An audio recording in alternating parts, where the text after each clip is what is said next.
I was a millionaire by age 31. I'm broke by age 33. Couple of million, 2.5 million, all swept away, making foolish decisions. That first money, it's really hard to keep. You know, I'm just a young guy, 31, 32 years old. But sure enough, I fell for some of the temptations.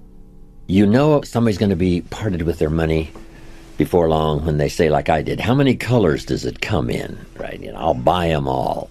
You know, that kind of sort of recklessness. And then making some unwise business decisions. Company wanted to borrow some money, $250,000. The bank said, well, if Mr. Rohn will sign personally, we'll let you have the money.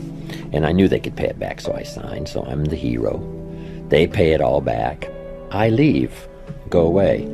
I find out a little bit later that the company got in financial trouble, went back and borrowed this $250,000 again. And I said, well, I hope they don't call me, because this time I won't sign. I signed the first note. It was all paid back, but I knew they weren't going to make it this time. And they never called. However, sure enough, within a year, this company goes belly up. And I get a letter from the bank saying, dear Mr. Rohn, we have here your guarantee that if the company can't perform, you will, on this $250,000, please send us your check. And I said, hey, there's been some mistake here. I signed the first note, but nobody ever called me. I never signed the second note. What I didn't know that I had originally signed was a continuing guarantee. Now I know what the word continuing means. I know how much it costs per letter. But anyway, that and a few other experiences, and, you know, some of my newfound wealth was on paper, and that disappeared. So sure enough, from poor to rich and from rich back to poor, what do you do now? What occurred to me was that even though my money was gone, I still had the skills. And the skills proved to be more valuable than the money. So I just simply went back to work, went back to the street, went back using the formula I had used in the first place to do well, and made many times more what I did the first time. But I think that's the key. You just have to go back to work. And part of it was I was willing to readjust my lifestyle. The fancy cars had to go, the homes and all that stuff had to go, and you go back to a modest apartment and a modest place and pull everything down to start over, rather than trying to keep living up here when you should have to start over back to the street or whatever you have to do. And just put it together again. No different than the farmer who plants in the spring and it's all gone when the hailstorm is finished. He goes back in the spring and says, let's try it one more time. I can't imagine 2 years in a row. Once in a while, maybe there would be 2 years in a row when you get wiped out, but not that often. So you try it again. And probably from the experience, if you treat it right and keep the right attitude, you'll be stronger than you were the first time around or the second time around. But everything comes down to attitude and philosophy. When I first started working on my fortune as well as my living, my mentor said it depends on your attitude. If you say, I'm working a little extra time to pay some bills, that'd be one thing. But if you said, I'm working a little extra time to start my fortune, see, that makes getting out of bed totally different. To get up to pay some extra bills is one thing. To get up to lay the foundation for your fortune, see, is a whole different attitude and mindset and philosophy. So if you have the right attitude, no matter what's happened, if you just readjust your attitude and your philosophy and a whole new mindset and start again. Some of the great fortunes are made after the person turns 50, 60, and the reason is because with all the ups and downs that happen to them in those accumulation of years, now when an idea or a new burst of energy or vitality or goals sets in, they've got all this experience to invest. That's why these fortunes become incredible, even after 50 and 60. When you're 20, you don't have much experience to invest. Doesn't mean you can't do okay, and you can't really climb the ladder fairly quickly. And when you're 30, you have a bit more experience to invest if something happened and you had to start over.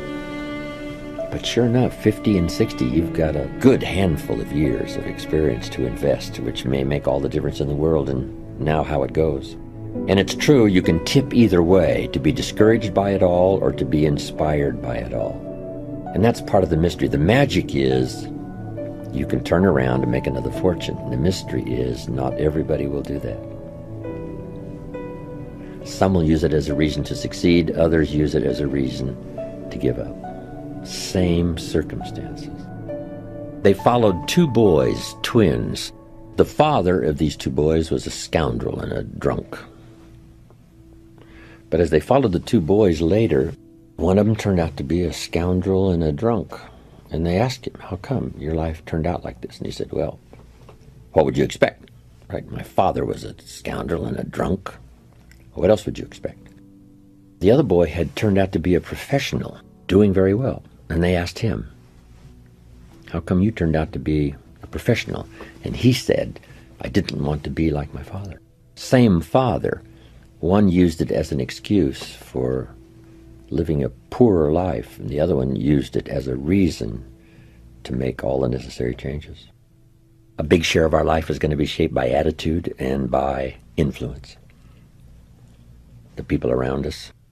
Good question to ask. Who am I around, and what are they doing to me, and is that okay? Those are three major questions. Who am I around? What are they doing to me? And is that okay? What have they got me reading? Where have they got me going? What have they got me doing? The people I'm around. How have they got me thinking and behaving? That's a good mature analysis. Who am I around and what are they doing to me? And is that okay? And if it's okay, fine. If it isn't okay, change it. Association can make all the difference in the world in your future. We have to practice limited association. Some people you can be around a few hours, but not a few days. And some people you can be around a few minutes, but not a few hours.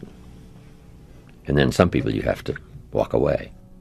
And it's helpful if somebody comes along and helps us in, a moment of stress and distress and offers a book or offers some advice. And they just say, I'll be here when you need me. Sometimes you don't need somebody to, come live with you or be right there to hold your hand. But as long as you know they're available, if it gets a little tougher, call, things like that, that's very valuable. And if you've got some good friends, that they'll be there. I lost a friend just a few years ago. David. I used to say of David, if I was stuck in a foreign jail accused unduly somewhere, if they allowed me one call, I would call him. And the reason is he would come and get me. No questions asked. That's what we call a real friend. And hopefully in times of stress, or if you've fallen out of the tech sky, right, and it's, the paper's all burned up, the money's all gone, and the project turned into reverse, hopefully you've got some around, somebody, and all of us really have somebody. But part of the good instruction is to make the kind of friends on your way up who will be there on your way down and say, come in. Some of them will say, I've been expecting you. The way you were going, I knew it wouldn't be long, right? Until the bubble would burst and everything would go in reverse. Come on in. Let's talk things over. So make some good friends so that no matter what happens, when things do turn upside down, you'll have some to rely on for wise counsel. I've had some of those in my life. They've helped save my life, save my career, save everything. Walk the beach with somebody that cares about you and is an excellent friend where you can really unload and try to see if you can't sort it out. Sometimes a business venture that goes wrong is like being in a wreck. It takes a while for your mind to clear. So if you've been in a wreck and you're out there kind of wandering around, it's helpful if somebody takes you by the hand and says, hey, let's sit down here for a while until your mind stops spinning. There's no way to put a value on that, how valuable that is.